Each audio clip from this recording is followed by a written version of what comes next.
हम लोग वेक्टर पढ़ रहे थे और हमने आपको equal vector, opposite vector, parallel vector, anti parallel vector और यूनिट वेक्टर यहां तक बता दिया था कि यूनिट वेक्टर एक क्या होता है, बेसिक तौर पे डायरेक्शन होती है। यहां तक हमने डिस्कस कर दिया था। इसमें लास्ट जो था वो नल वेक्टर है, उसको भी थोड़ा सा जान लो, फिर उसके बाद वापस हम लोग वेक्टर का एडिशन पढ़ेंगे, इसके कुछ रूल पढ़ेंगे। तो नल वेक्टर क्या होता है ये थोड़ा सा समझते हैं। जो नल वेक्टर होता है ऐसा वेक्टर हो सकता है जिसका मैग्नीट्यूड क्या हो जाए, जीरो हो जाए। Vector having zero magnitude.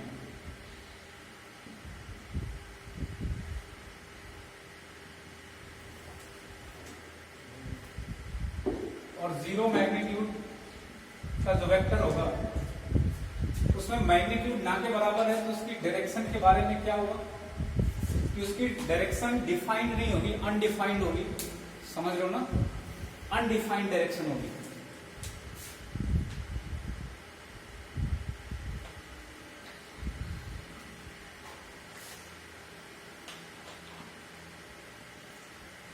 तो आप ये नहीं कह सकते कि डायरेक्शन नहीं होती वेक्टर, ठीक है ना, डायरेक्शन होती है लेकिन वो क्या होगा, प्रॉपर हम डिफाइन नहीं कर पाएंगे और मैग्नीट्यूड क्या हो जाएगा, जीरो हो जाएगा। तो ऐसे वेक्टर को हम क्या करते हैं, नल वेक्टर। इसको हम आगे और अच्छे से समझेंगे जब हम आपको वेक्टर प्रोडक्ट पढ़ाएंगे। तो आप ये समझिए कि जो प्रोडक्ट ऑफ वेक्टर होते हैं वो दो तरीके के होते हैं, हल्का सा भी हिंट दे दे रहे हैं। एक क्रॉस होता है और दूसरा डॉट होता है। तो इसका यूज कहाँ है पहले ये समझ लेते हैं। जो डॉट प्रोडक्ट होता है दो वेक्टर का, वो हमेशा स्केलर क्वांटिटी होती है, तो उसमें तो नंबर ही आएगा। लेकिन दो वेक्टर का जो क्रॉस प्रोडक्ट होता है वो कैसा होता है, ऑलवेज वेक्टर क्वांटिटी होती है। और जब कभी दो वेक्टर के क्रॉस प्रोडक्ट जीरो आने की पॉसिबिलिटी होती है, जब कभी दो वेक्टर का क्रॉस प्रोडक्ट जीरो आ जाए तो होता क्रॉस प्रोडक्ट वेक्टर ही है। तो ऐसे वेक्टर को क्या कहेंगे, अब उसको वेक्टर होना चाहिए। अगर हम केवल जीरो बोल देते हैं तो क्या होगा, इसका मतलब वो तो स्केलर क्वांटिटी हो गई, जीरो तो नंबर है। तो इसके लिए हम क्या करते हैं कि दो वेक्टर के क्रॉस प्रोडक्ट जीरो आएंगे, तो ऐसे वेक्टर को हम नल वेक्टर बोलते हैं टेक्निकली। समझ रहे हो ना। तो नल वेक्टर क्या होता है, ऐसा वेक्टर जिसका मैग्नीट्यूड क्या हो, जीरो, डायरेक्शन डिफाइंड नहीं होगी, अनसर्टेन होगी। समझ रहे हो ना, निश्चित नहीं होगी। ज्यादा बेहतर होगा तो आप अनसर्टेन लिखिए, सर्टेनिटी नहीं होगी, तो अनसर्टेन डायरेक्शन होगी, ठीक है। तो ये आपका हो गया यूनिट वेक्टर हो गया, नल वेक्टर हो गया और पैरेलल, एंटी पैरेलल, इक्वल सब बताया था मैंने। एक बार फिर से मैं बता दे रहा हूं कि इक्वल वेक्टर वो वेक्टर होते हैं जिनका मैग्नीट्यूड और डायरेक्शन दोनों सेम हो, ऐसे वेक्टर को हम क्या बोलेंगे, इक्वल वेक्टर बोलेंगे। अपोजिट वेक्टर के लिए डायरेक्शन अपोजिट बताई थी, पैरेलल और एंटी पैरेलल को भी बताया था मैंने, ठीक है। तो अब हम लोग बात करेंगे कि वेक्टर का एडिशन कैसे करते हैं, ठीक है ना। और उसमें भी एक बेसिक चीज आप जानते रहेंगे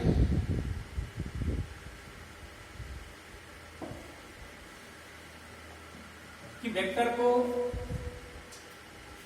रिप्रेजेंट कैसे करते हैं, ये एक बेसिक बात बताई थी। और दूसरी जो बेसिक बात बताई थी वो ये बताई थी कि दो वेक्टर के बीच का एंगल कैसे डिटरमाइन करें।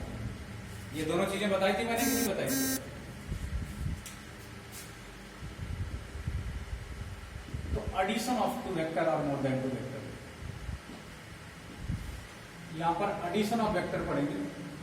और एडिशन ऑफ वेक्टर के जो रूल्स हैं उन्हीं के अकॉर्डिंग, ऐसा नहीं है कि स्केलर क्वांटिटी की तरह इन्हें डायरेक्ट ऐड करना है, मतलब डायरेक्ट सम करना है, अलजेब्रिक सम करना है, ये सब स्केलर क्वांटिटी के लिए होता है। समझ रहे हो ना। तो वेक्टर में क्या नहीं करना है, उनको डायरेक्ट नहीं सम करना है, क्योंकि इनकी डायरेक्शन को भी इंक्लूड करना है और मैग्नीट्यूड को भी इंक्लूड करना है। तो इनका अपना एक अलग वेक्टर का क्या होता है, एडिशन का रूल होता है। उस रूल के अकॉर्डिंग हम क्या करेंगे, दो वेक्टर को ऐड करेंगे या दो फिजिकल क्वांटिटी को ऐड करेंगे जिन्हें हम वेक्टर कहते हैं, ठीक है। उस एडिशन का क्या होगा, उनके पर्टिकुलर डायरेक्शन से पूरा लेना देना होगा। ऐसा नहीं कि हमने मैग्नीट्यूड देखा और उनको क्या कर दिया, ऐड कर दिया। वो जब तक प्रॉपर डायरेक्शन और मैग्नीट्यूड दोनों को इंक्लूड करके क्या नहीं करेंगे, हम एडिशन का रूल नहीं लगाएंगे, तब तक वो सही नहीं होगा। तो दो वेक्टर को ऐड करने के लिए जो रूल्स हैं उनमें एक तो है लॉ ऑफ पैरेललोग्राम,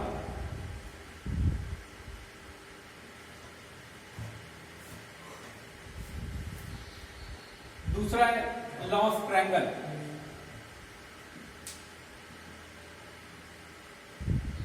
और होता तो लॉ ऑफ पॉलीगन भी है। लॉ ऑफ पॉलीगन, ये चीजें हमको पढ़नी है। तो सबसे पहले पैरेललोग्राम पढ़ते हैं, एक एक स्टार्ट करते हैं, उसके बाद लॉ ऑफ ट्रायंगल पढ़ेंगे, फिर लॉ ऑफ पॉलीगन पढ़ेंगे। तो लॉ ऑफ पैरेललोग्राम क्या है?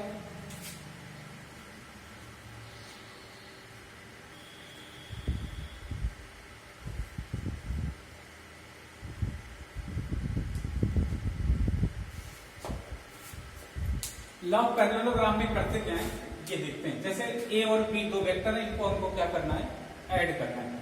सपोज दैट ये वेक्टर ए है इस तरीके से, और ये कोई वेक्टर क्या है बी, ऐसे बने हुए हैं वेक्टर ए और वेक्टर बी, ये दो वेक्टर बने हुए हैं और इनको क्या करना है, ऐड करना है।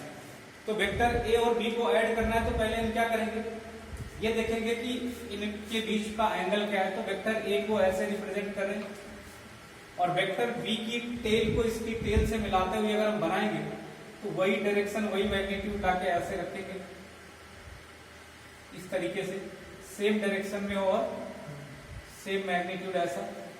तब इनके बीच में दो एंगल बनेंगे, एक ये और एक बड़ा वाला, और छोटा वाला दो वेक्टर के बीच का एंगल होगा थीटा। तो ये मैंने कर दिया ए और बी के बीच का एंगल। तो पहले तो उन वेक्टर को ड्रॉ करना है, या तो हेड हेड से या तो टेल टेल से।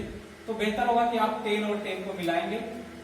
ये ऐसा करने के बाद आप क्या करेंगे, एक पैरेललोग्राम ड्रॉ करेंगे।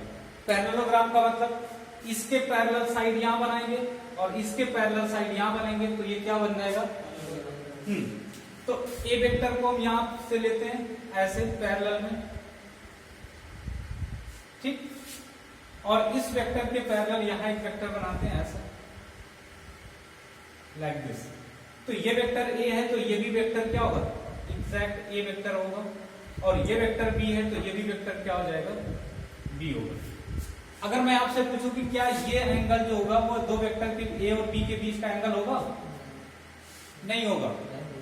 ये ए और बी के बीच का एंगल नहीं है। उसका रीजन भी मैंने बताया था, फिर से बता दे रहे हैं कि यहां से वेक्टर का हेड ए का स्टार्ट है और बी का इसे टेल ज्वाइंट है, तो ये दो वेक्टर के बीच के एंगल नहीं है, ठीक है ना।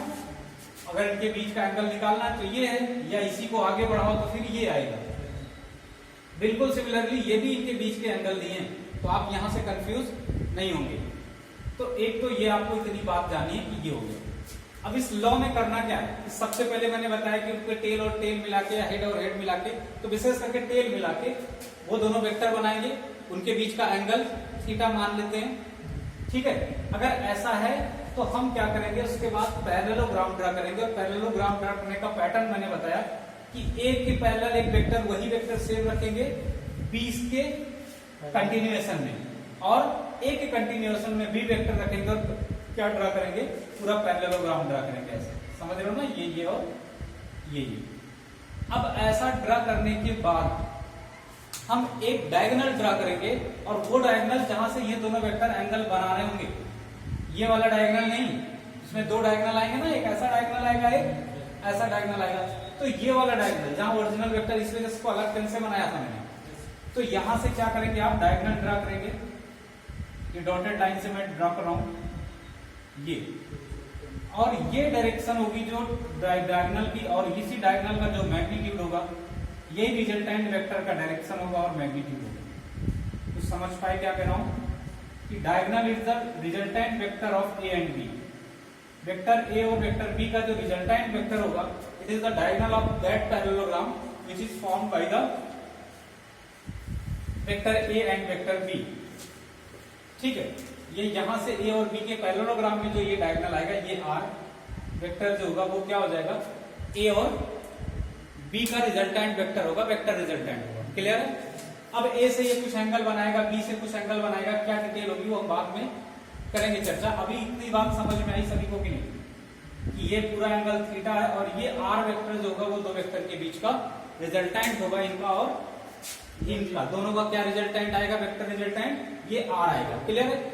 अब यहां से आप पैरेललोग्राम बनाएं तो इसका रिजल्टेंट जो है निकालने के लिए पहले मैग्नीट्यूड निकालेंगे, फिर इसकी डायरेक्शन भी कोशिश करेंगे, पता करें कि ए से कितना एंगल बना रहा है, बी से कितना एंगल बना रहा है, और वही एंगल डिटरमाइन कर लिया तो इसकी डायरेक्शन आ जाएगी। तो सबसे पहले हम क्या करेंगे, इसका मैग्नीट्यूड कैलकुलेट करने के लिए क्या करते हैं, इसका मैग्नीट्यूड कैलकुलेट करने के लिए एक छोटी सी मैथमेटिक्स लगानी है ज्योमेट्री में। वो ये करना है कि यहां से किसी ए वेक्टर को हम क्या करते हैं, हल्का सा डॉटेड लाइन से बढ़ाते हैं और यहां से परपेंडिकुलर ड्रॉप कर देते हैं इस पॉइंट से। ये तो ये वेक्टर ए का बढ़ा हुआ पार्ट है, बढ़ा हुआ पार्ट इन द सेंस ए को अगर हम आगे करते हैं इसको, और ये यहां से परपेंडिकुलर ड्रॉप करेंगे तो ये एंगल 90 हो गया। और आप जान रहे हैं कि ये एंगल अगर थीटा है, ये वाला पूरा, तो ये ए का ही बढ़ा हुआ पार्ट है इधर आगे। क्यों? अगर ए को कंप्लीटली यहां बढ़ाएं तो ये ए का ही बढ़ा हुआ पार्ट होगा। और ये क्या है, बी वेक्टर है, तो ये इनके बीच का एंगल ये भी तो थीटा होगा। अरे जब ये हेड टेल से मिला था तो क्या था, तब ये थीटा नहीं था, थीटा ये था। अब इनका टेल टेल मिलाने की कोशिश करेंगे तो ये बी है वेक्टर, अरे ये क्या है, ये वेक्टर बी है, ये बी की टेल है। और ए को आगे करेंगे तो इसकी टेल आएगी, तो ये एंगल जो बनेगा यही थीटा होगा ना। तो ये ए और बी के बीच का तो एंगल है, ये भी थीटा हो जाएगा। और अगर ये थीटा होगा तो ट्रिग्नोमेट्री से ये वैल्यू और ये वैल्यू आप कैलकुलेट कर सकते हैं, एक्स और इसको वाई से रिप्रेजेंट करते हैं। तो ट्रिग्नोमेट्री से आप एक्स और वाई क्या कर सकते हैं, कैलकुलेट कर सकते हैं। कैसे? ये वेक्टर बी है तो इतनी लेंथ क्या होगी, बी का मैग्नीट्यूड। अरे इतनी लेंथ क्या होगी, ये बी का मैग्नीट्यूड होगा नहीं, है वेक्टर बी है तो इतना लेंथ कितना होगा, इसका मैग्नीट्यूड। और ये एंगल थीटा है तो ये साइड मालूम है, ये एंगल मालूम है, तो ट्रिग्नोमेट्री से राइट एंगल ट्रायंगल है तो वाई और एक्स निकाल सकते हो, नहीं निकाल सकते हो।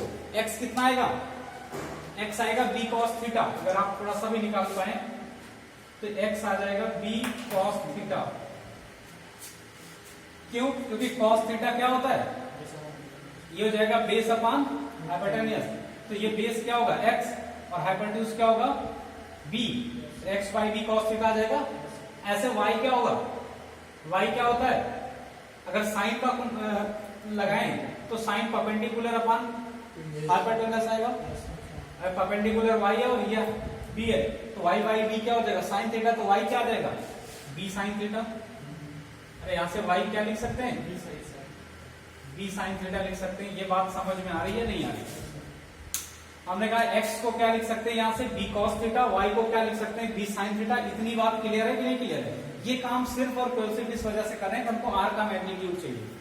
तो आर का मैग्नीट्यूड इसी तरीके से क्या कर सकते हैं, हम कैलकुलेट कर सकते हैं।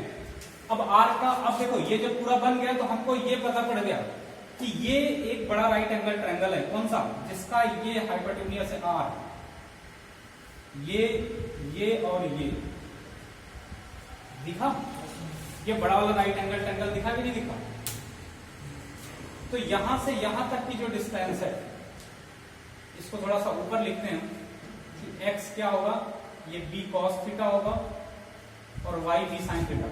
तो यहां से यहां तक की जो लेंथ है वो इतना तो ए है और इतना क्या है, एक्स है।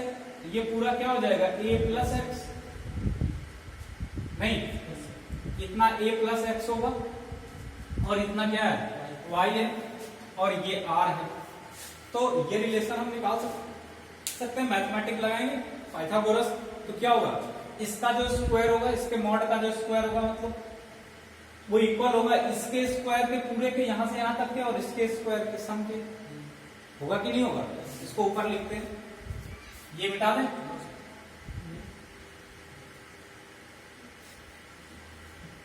ये देखो, अब ये क्या होगा, इसका स्क्वायर प्लस इसका स्क्वायर इसके स्क्वायर के इक्वल होगा कि नहीं होगा? अरे इसका स्क्वायर इक्वल होगा इसके स्क्वायर प्लस इसके स्क्वायर के। तो यहां से आर स्क्वायर किसके इक्वल हो जाएगा, ये हो जाएगा ए प्लस एक्स का होल स्क्वायर प्लस वाई का स्क्वायर। ठीक है, तो यहां से आर स्क्वायर क्या हो जाएगा, ये हो जाएगा A square plus X square plus 2ax plus Y square. तो आर स्क्वायर की वैल्यू क्या हो जाएगी, ए स्क्वायर की वैल्यू ए स्क्वायर ही होगी एक्स स्क्वायर की वैल्यू क्या है, बी कॉस थीटा, एक्स की वैल्यू बी कॉस थीटा, तो एक्स स्क्वायर क्या हो जाएगा, B square cos square theta, plus में 2 टाइम्स ए, तो ए ही रहेगा, एक्स क्या हो जाएगा, बी कॉस थीटा, और प्लस में वाई क्या हो जाएगा, ये है बी साइन थीटा, तो वाई स्क्वायर क्या हो जाएगा, B square sine square theta, b square sine square theta, ये होगा। तो यहां से आर स्क्वायर को हम और सॉल्व करेंगे तो ये हो जाएगा A square plus B square, उसको आगे ले लेते हैं साइन स्क्वायर थीटा, प्लस ये वाला मैंने पहले लिख दिया, इसके बाद इसको लिख रहा हूं b square cos square theta, plus में 2ab कॉस थीटा। अब यहां से आर स्क्वायर क्या हो जाएगा, ये हो जाएगा A square plus B square, B square यहां से कॉमन ले लेते हैं तो ये हो जाएगा sign square theta plus cos square theta, plus में 2ab कॉस थीटा, ये ठीक है। और sign square theta plus cos square theta क्या हो जाएगा, 1, sign square theta plus cos square theta क्या हो जाएगा, 1, तो ये आ जाएगा A square plus B square, ये इतनी वैल्यू 1 हो जाएगी, तो प्लस में 2ab कॉस थीटा। तो कभी भी दो वेक्टर का जो रिजल्टेंट का फॉर्मूला होता है वो ये होता है, इसको और सॉल्व करके लिखोगे तो ये आर स्क्वायर इतना है, तो आर कितना हो जाएगा, square root A square plus B square plus 2ab cos theta, ये वैल्यू होगी magnitude of resultant of two vectors according to this. समझ में आ रहा है? नोट करिए, तो रिजल्टेंट आ जाएगा। ये काम आप इधर से भी कर सकते हैं, इसको आप क्या कर सकते हैं, बी वाले पार्ट को बढ़ा लें इधर ऐसे, और यहां से परपेंडिकुलर ड्रॉप करें। अगर बी वाले पार्ट को बढ़ाओगे और इस पर परपेंडिकुलर ड्रॉप करोगे बी वाले पॉइंट पे, ऐसा, ये, तो ये देखोगे कि ये क्या है, ये तो वेक्टर ए है ये वाला, और ये बी का बढ़ा हुआ पार्ट है, तो अब की बार ये एंगल भी तो क्या होगा, थीटा ही होगा, और ये वेक्टर ए है मैंने बताया, तो इसको इस पे रिजॉल्व करोगे तो ये ए कॉस थीटा आएगा यहां से, और इसको करोगे तो ये क्या आएगा, ये ए साइन थीटा आएगा, इतना वाला पार्ट, ये जो पार्ट होगा ये आएगा आपका ए साइन थीटा, और ये वाला पार्ट आएगा ए कॉस थीटा। तो यहां से भी b प्लस ए कॉस थीटा वाला लगाओगे तो ये भी डायगोनल वही आएगा, समझ रहे हो ना?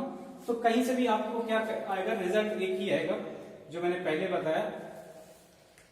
अब इस पैरेललोग्राम को आपको ध्यान रखना है, ये वाला, ये अब हमने इसका मैग्नीट्यूड तो निकाल लिया कि वेक्टर r का जो मॉड आएगा वो स्क्वायर रूट क्या आएगा, A square plus B square plus 2ab cos theta, mod तो हम निकाल लेंगे। लेकिन जब कभी इस वेक्टर रिजल्टेंट का r का अगर डायरेक्शन पूछे तो डायरेक्शन हम एंगल के ही फॉर्मेट में बताएंगे।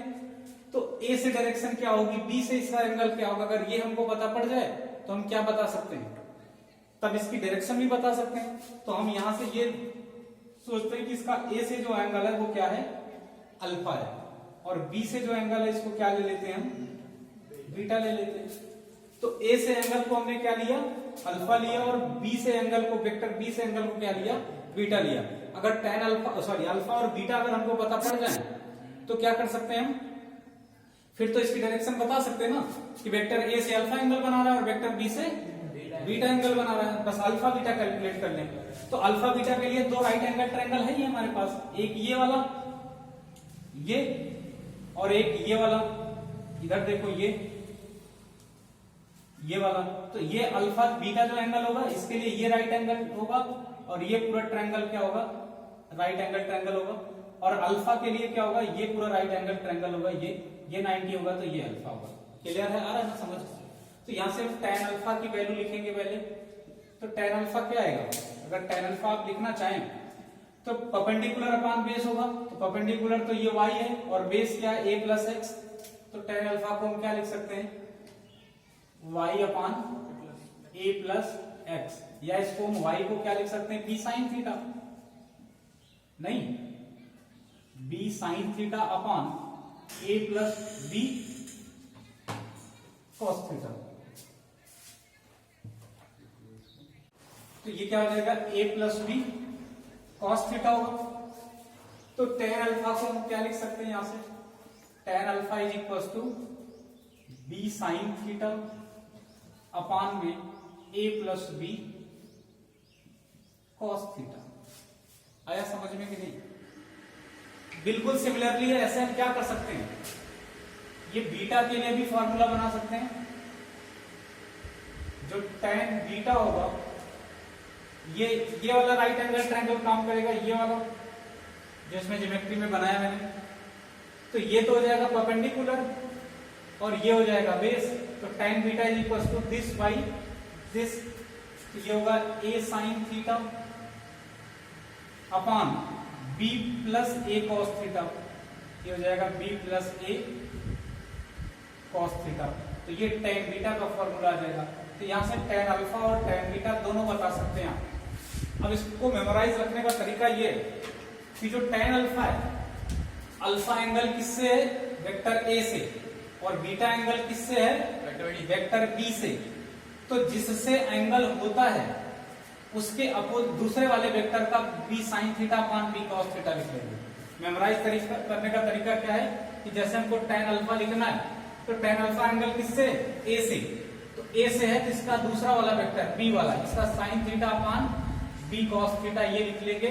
तो ये तो tan थीटा होता है, और प्लस में हम क्या करेंगे, नीचे a वाला जोड़ देंगे। तो ये a plus b cos theta plus b sine theta. ऐसे से आपको tan बीटा लिखना होगा। तो tan बीटा क्या हो जाएगा, ये b से एंगल है तो a वाला लिखेंगे, a sine theta upon a cos theta plus में ये क्या हो जाएगा, b। क्लियर है? तो a साइन थीटा अपॉन में b plus a cos theta हो जाएगा। फिर आप क्या कर सकते हैं, अल्फा और बीटा निकाल लेंगे तो फिर क्वेश्चन आसानी से कर सकते हैं। इसे नोट कर लो।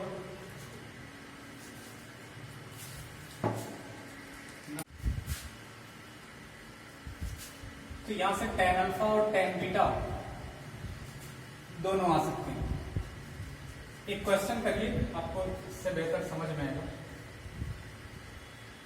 लिखिए, there are two vectors a and b।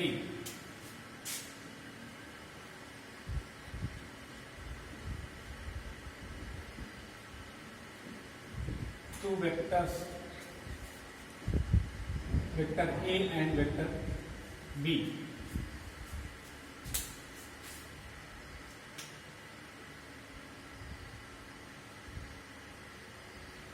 ये a और b वेक्टर हैं जो making angle 120 with each other.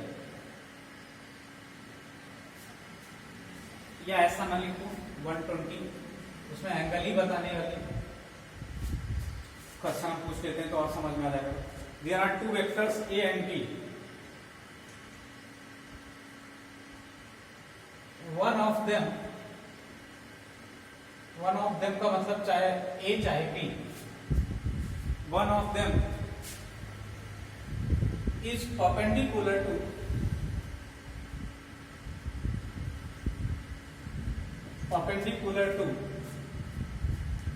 its resultant, perpendicular to their resultant, ऐसे लिखते हैं।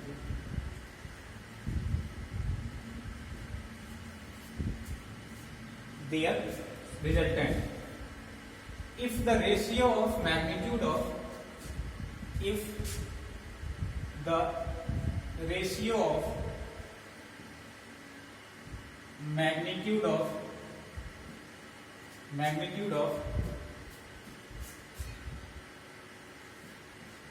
both the vectors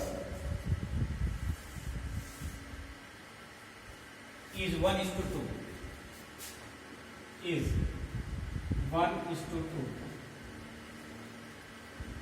then find angle between vector A and vector B, vector A and vector B.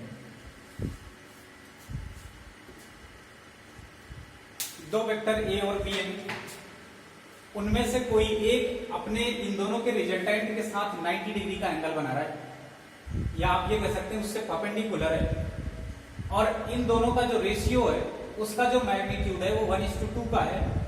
Then find the angle between A and B. तो A और B के बीच का angle क्या होगा, ये क्वेश्चन है, आपको इस क्वेश्चन को जैसे सॉल्व करना है। तो हम क्या करते हैं, ए वेक्टर बनाते हैं और वेक्टर बी बना रहे हैं। ऐसा इस वजह से बना रहे हैं क्योंकि ए और बी में से कोई एक क्या कर रहा है, इसके परपेंडिकुलर है। तो जाहिर सी बात है, इनका जो एंगल होगा, अगर इनका रिजल्टेंट एक की परपेंडिकुलर है तो इनके बीच का एंगल 90 से तो ज्यादा होगा, मतलब एक्यूट एंगल ना होगा, ऑब्स्क्यूज एंगल होगा। अब इसमें क्या है कि हम मान लेते हैं कि ये ए से परपेंडिकुलर है, इसका जो रिजल्टेंट है वो क्या बना रहा है, ए से 90 डिग्री बना रहा है, ये आर वेक्टर है, ठीक है। तो हमने कहा कि इनका रिजल्टेंट बनाने का जो तरीका होगा, अगर हमको रिजल्टेंट पहले ही पता हो गया तो ये जाहिर सी बात है उस पैरेललोग्राम का क्या होगा, ये उस पैरेललोग्राम का डायगोनल होगा।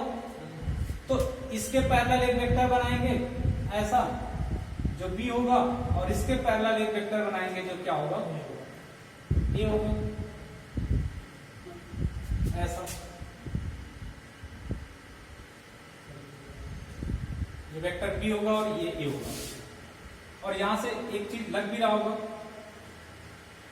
एग्जैक्ट ऐसा। तो ये वेक्टर ए है, ये वेक्टर बी है, ये इनके बीच का एंगल थीटा है, ये तो 90% में बताया गया है, और ये वेक्टर ए अगेन होगा। तो आपसे ये कहा जा रहा है कि इनमें से ए और बी का जो रेशियो है 1:2 है। तो इसका मतलब वेक्टर ए का जो मैग्नीट्यूड है अपान में वेक्टर बी का जो मैग्नीट्यूड है ये 1/2 है, या ए बाई बी को हम क्या लिख सकते हैं, हाफ लिख सकते हैं, या हम ये लिख सकते हैं कि जो बी है वो क्या है 2 टाइम्स ए है, बी जो है वो क्या है ए का डबल है, ऐसा भी लिख सकते हैं। और ये दिख रहा है ये छोटा और ये बड़ा।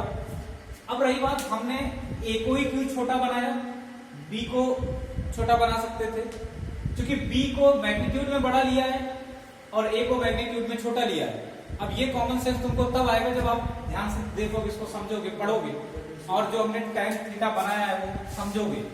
जो tan अल्फा मैंने कहा था, तो देखो तो tan अल्फा डिपेंड किस पे कर रहा है, यहां से ही बात वो समझ में आएगी। tan अल्फा डिपेंड करता है b sin थीटा पर अपान में a plus B cos theta पर। इसका मतलब देखोगे तो tan अल्फा मतलब अल्फा एंगल है वेक्टर a से, तो अल्फा जितना ज्यादा होगा a की वैल्यू उतना कम हो रही है यहाँ पर, या आप इसको बढ़ाओगे तो ये घटेगा और ये घटाओगे तो ये बढ़ेगा, मतलब a के इनवर्स में प्रोपोर्शनल है। इसका मतलब एंगल जिससे ज्यादा बनेगा वो वाली साइड क्या होगी, छोटी होगी, और एंगल जिससे कम बनेगा वो वाली साइड बड़ी होगी। तो यहाँ से दिख भी रहा होगा ये इससे 90 बना रहा है, तो ये वाली साइड छोटी होनी चाहिए, और जो बड़ी है वो वाली साइड कम एंगल बनाएगी। यहाँ से भी कर सकते हो। इस क्वेश्चन के करने के और बहुत सारे तरीके हैं। इसको हम a1 लिख दें, इसको b का मैग्नीट्यूड 2 लिख दें, और उसके बाद ये ऐसा है तो हम थीटा करके इसको सॉल्व करें। एक तो ये पैटर्न है इसका। दूसरा तरीका ये कि सीधे सीधे हम वही वैल्यू लगाते हैं tan अल्फा का फॉर्मेट। तो यहां से अगर tan अल्फा लगाते हैं इस क्वेश्चन में, समझने के लिए अगर आप थोड़ी सी मैथमेटिक्स जानते होंगे तो इसे समझ पाएंगे। b sin theta upon a plus b cos theta. अब यहां पर अल्फा की वैल्यू अगर आपको समझ में आ रही है तो कितना दी हुई है, अल्फा की वैल्यू पता है कितनी है, कितनी है,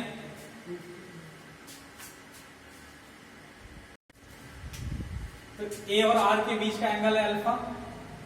a से जो एंगल बनाएगा रिजल्टेंट वही अल्फा बोलते हैं। तो a से रिजल्टेंट कितना बना रहा है, 90 डिग्री का एंगल बना रहा है।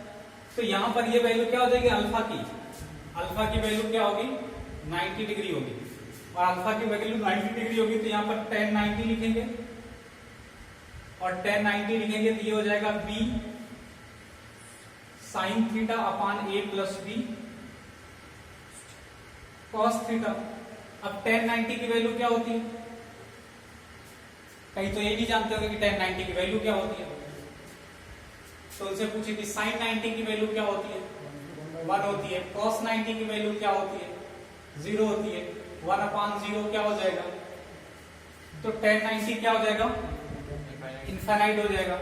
तो इनफाइनाइट ये किसके इक्वल होगा, कुछ तो यहां तक सॉल्व करेंगे फिर छोड़ देंगे, कहेंगे नहीं अब नहीं आएगा, b cos थीटा, और इनफाइनाइट का मतलब क्या हुआ ये b sin theta upon b cos theta, infinite का मतलब ये हुआ कि समथिंग अपान 0,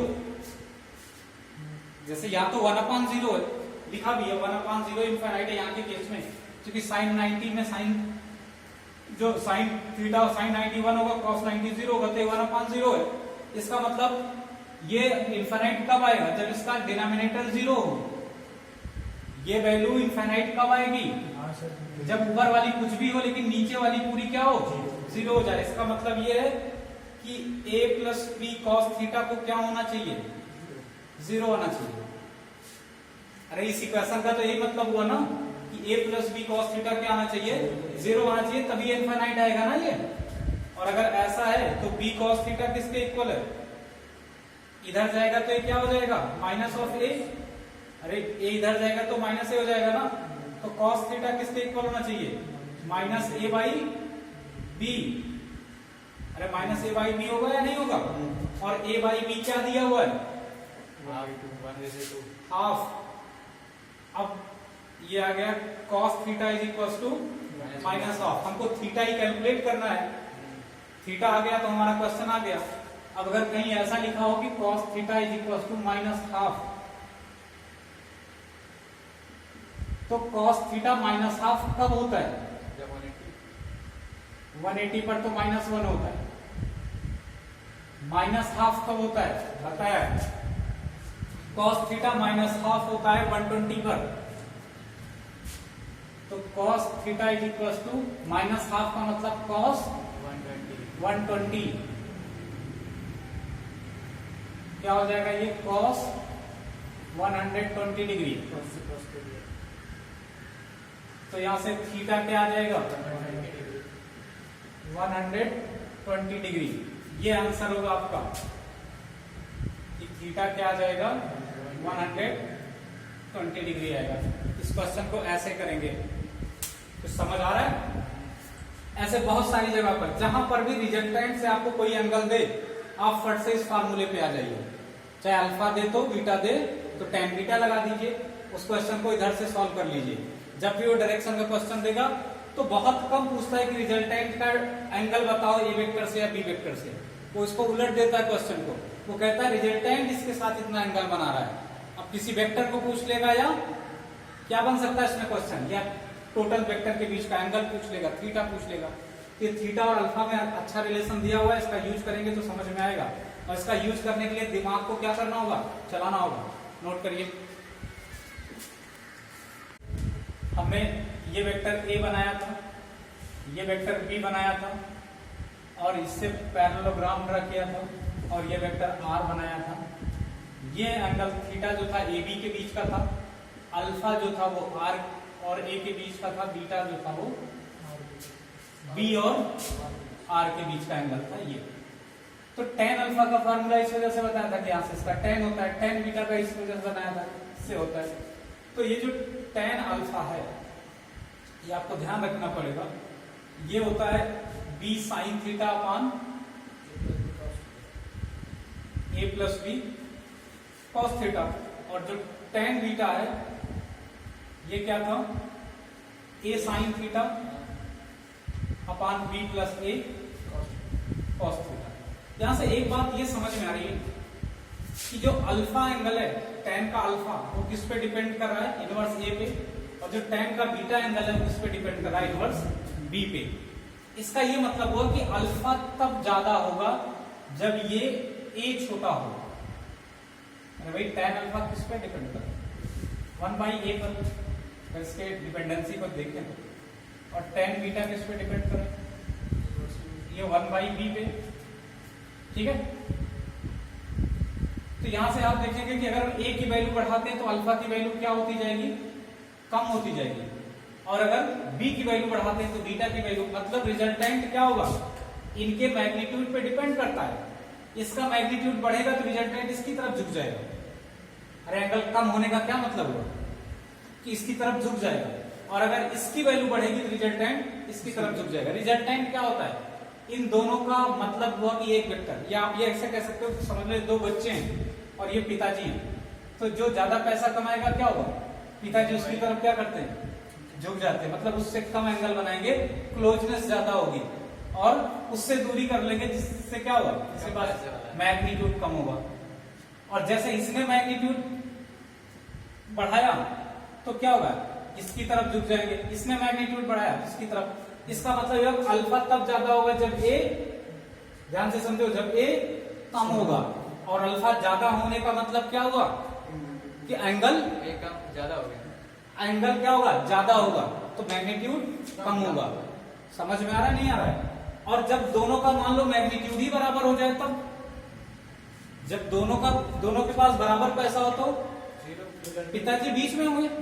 अरे उससे भी बराबर, दोनों से क्या होंगे? पैसा बराबर तो बराबर डिस्टेंस, मतलब इससे जितना एंगल उससे इतना एंगल।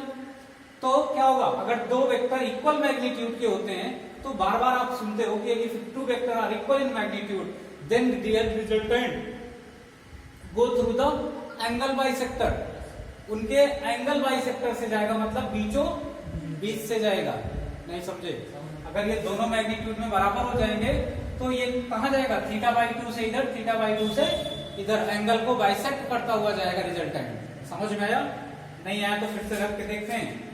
tan बीटा रखोगे बेटा जी तो आप देखोगे कि क्या होगा? अगर b sin थीटा है, अपान में क्या है? b plus b cos theta. b plus b क्यों लिख रहे हैं? क्योंकि a और b मैग्नीट्यूड में बराबर हो गए, ऐसा आप बोल रहे हैं। a is equal to b in mod. ठीक है, तो यहां से tan बीटा अल्फा लिख रहे थे ना पहले। tan अल्फा क्या हो जाएगा? ये हो जाएगा b sin थीटा, अपान में क्या हो जाएगा? b plus b cos theta. ऐसे tan बीटा की बात करोगे तो tan बीटा क्या आएगा? आप कह रहे हो कि ये होता है a sin theta upon a plus b cos theta. ये फॉर्मूला होता है क्यों? Sorry, b plus a cos theta. ये अब हमने कहा a b के इक्वल है तो इसको भी हम b लिख दे रहे हैं। ये हो जाएगा b sin थीटा, ये b है ही है, a को भी लिख दे रहे हैं b cos थीटा। तो इसमें और इसमें कोई एंगल हुआ? तो कोई अंतर हुआ? तो जो tan अल्फा वही tan बीटा, तो जो अल्फा वही बीटा। इसका मतलब अगर क्या है? इफ मॉड ऑफ a, तीन कंडीशन में लिख रहा हूं, अब आपको खुद से समझनी पड़ेगी तीनों condition. If mod of a is equal to mod of b then angle alpha is equal to angle beta. या इस कंडीशन को आप ऐसा लिख सकते हैं, ऊपर मैं लिख रहा हूं, इसमें जो कंडीशन है उसमें फर्स्ट कंडीशन ये है कि अगर एंगल अल्फा और बीटा बराबर होंगे तो a और b क्या होंगे? इनका मॉड भी आपस में क्या होगा? इक्वल होगा। Magnitude of a equal to magnitude of b। और अगर alpha is greater than beta, ऐसी सिचुएशन में mod of a is less than mod of b। पता नहीं समझे कि नहीं समझे? अगर अल्फा एंगल बड़ा है तो क्या होगा? अल्फा a से बन रहा है और एंगल बड़ा हुआ, मतलब पिताजी दूर जा रहे हैं तो इनकी वैल्यू कम होगी। दूसरा, if beta is greater than alpha, तो beta is greater than alpha का क्या मतलब हुआ? ये बीटा से बड़ा एंगल बना रहे हैं, अल्फा की तरफ झुके हुए हैं। तो a, अल्फा कौन है? a इससे बना रहा है, इसका मतलब a ज्यादा होगा इससे, b से। ये ग्रेटर का साइन है ऐसे। इसका मतलब अब की बार क्या होगा? अब की बार ये होगा कि a का मॉड क्या होगा? ज्यादा होगा b के मॉड से। ये कुछ बातें समझ में आ रही कि नहीं? सब घेर मेल हो जा रहा है, आ रहा है ना? Vector A equals to mod of vector B कब? जब दोनों एंगल आपस में बराबर होंगे। इसका मतलब एंगल बाइसेक्टर से जाएगा रिजल्टेंट। और अगर क्या होगा, अल्फा जाता है, या आप ये कह सकते हो उल्टा कि अगर b की वैल्यू जाता है a से, mod of b is greater then mod of a, इसका मतलब क्या होगा कि जो रिजल्टेंट होगा वो मोर नियर टू b होगा, मतलब लेस एंगल बनाता हुआ b से जाएगा and more angle from the a। दूसरी तीसरी बात क्या हो सकती है, beta is greater than alpha, मतलब जो बीटा एंगल है it form from the vector b। तो रिजल्टेंट अगर वेक्टर b से बड़ा एंगल बना रहा है तो इसका मतलब वेक्टर b से अबे होगा, मतलब ज्यादा दूर होगा। और अगर इससे क्या है, ज्यादा दूर होगा तो इसका मैग्नीट्यूड भी कम होगा। तो b का मैग्नीट्यूड कम होगा, a का मैग्नीट्यूड ज्यादा होगा। तो ये सब देख के पहचान जाना किससे कम एंगल बनाना है, किससे ज्यादा एंगल। अगर आप देखेंगे कि दो फोर्स हैं, एक का मैग्नीट्यूड ज्यादा है, दूसरे का मैग्नीट्यूड कम है, तो आप पक्का समझेंगे कि इसका जो रिजल्टेंट होगा वो किसकी तरफ शिफ्ट होगा? अरे किसकी तरफ शिफ्ट होगा? जिधर मैग्नीट्यूड ज्यादा होगा। कम एंगल तभी तो बनाएगा जिधर मैग्नीट्यूड ज्यादा होगा। और आपने ये देखा होगा जब दो वेक्टर 180 पर होते हैं कभी भी, तो जिसका मैग्नीट्यूड ज्यादा होता है वो क्या करता है, उसकी तरफ पूरा एंगल बना देता है। जैसे दो वेक्टर के बीच का एंगल 180 हो गया, ये a का एंगल है और ये b का एंगल है। अब a अगर ज्यादा है b से तो सबसे ज्यादा किससे है? इससे। भाई a क्या है, अगर हम आपसे कहें कि a is greater then mod of a is greater then mod of b, ये बात जल्दी नहीं समझ में आती। Mod of a greater than mod of b, इसका क्या मतलब हुआ कि जो इसका रिजल्टेंट आएगा वो क्या करेगा, a की तरफ क्या होगा, अरे a की तरफ ज्यादा होगा, मतलब a से कम एंगल बनाएगा। तो a से कितना कम एंगल बनाता है, देख रहे हो, 0 बनाता है a से और 180 बनाता है b से। नहीं समझे? अगर दो वेक्टर 180 पर हो जाएं तो जिसका मैग्नीट्यूड ज्यादा रिजल्टेंट उसकी तरफ आ जाता है। तो इसका मतलब 0 एंगल किसके साथ बनाता है, a वाले के साथ, मतलब ज्यादा वाले के साथ। तो दूसरे वाले के साथ 180। ऐसे क्वेश्चन पूछ लेता है कि बताओ इसका रिजल्टेंट b वाले से कितना एंगल बनाएगा, हल नहीं पड़ेगा। फिर से सुनो, मैंने कहा ये वेक्टर a है और ये वेक्टर b है, ये दोनों आपस में 180 बना रहे हैं। अब मॉड ऑफ वेक्टर a क्या है, 10 मीटर है, और मॉड ऑफ वेक्टर b क्या है, 20 मीटर है।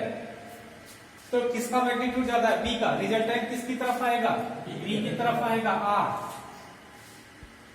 तो आपसे पूछेगा कि what is the angle of resultant vector with a, तो बिना देखे आपको फट से 180 बोलना है। कम वाले से 180 बनाएगा, अगर दोनों के बीच में 180 होगा तब। समझ रहे हो ना? तो मैक्सिमम एंगल वहां से बना लेगा। यहां से भी बता सकते हो, tan अल्फा की वैल्यू आपको निकालनी है, और हमने क्या बताया कि दोनों 180 पर हैं, तो थीटा 180 हो गया, साइन 180 क्या हो जाएगा, 0। तो साइन 180 क्या होगा, साइन पाई क्या होता है भाई साहब, साइन 0 0 होता है, साइन पाई 0 होता है। साइन का ग्राफ ये होता है। तो ये साइन 0 पे 0 होगा, पाई पे 0 होगा, 2 पाई पे 0 होगा, 3 पाई पे 0 होगा, सब पे साइन क्या होगा, 0 होगा। और 1 कब होगा, 90 पर होगा, फिर -1 होगा, फिर अगली बार ये इस तरीके से। तो यहां वैल्यू आप क्या करेंगे, 0 रख देंगे, तो समथिंग अपॉन 0 0 हो जाएगा। तो tan अल्फा क्या हो जाएगा, 0 हो गया। इसका मतलब क्या हुआ, अगर इसका मतलब यह कि जो अल्फा एंगल होगा वो क्या होगा, 0 होगा, मतलब ग्रेटर वाले से क्या बनाएगा, ये 0 बनाएगा। समझ में आ रहा ना? और ऐसे फिर क्या होगा, छोटे वाले से क्या बनाएगा, 180 बनाएगा। नहीं? अरे क्लियर है कि नहीं क्लियर है, नोट करिए इसको।